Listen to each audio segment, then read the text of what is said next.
Okay, everybody, this one's fun. So we now have a motion granting summary judgment in the case of Chris Hadnagy versus DEF CON. And it's a summary judgment with prejudice. It's a dismissal. So for those who haven't been following, Chris Hadnagy is a person who used to run a social engineering village at DEF CON and had done so for several years and ran many social engineering villages and workshops throughout the world, probably, but the U.S. for sure.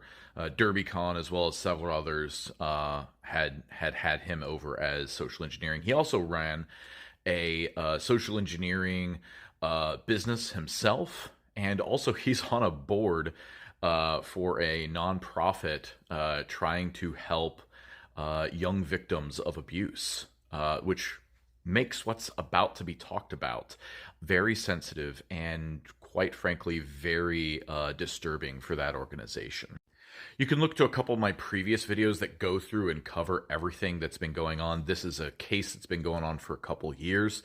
But essentially, the allegations were that DEF CON had banned Chris Hadnagy from attending DEF CON, which included participating in everything, doing villages, due to allegations of harassment that they determined to be real and valid. They didn't say anything other than that they had violated a code of conduct regarding harassment and everything. Chris Hadnagy then sued for defamation, was claiming that, you're saying I'm a sexual predator and that I've been sexually abusing or harassing people, because that's what people on Twitter assume when they see harassment. Of course, some people were also already speaking out about alleged harassment. So one of the things in the previous iterations of this case is DEF CON laid out what was going to happen during discovery. And one of the things that they said was, you're going to find out that you admitted to all of the things that basically made us ban you, as well as you're going to have victim statements that go through and lay out these allegations that why we banned you.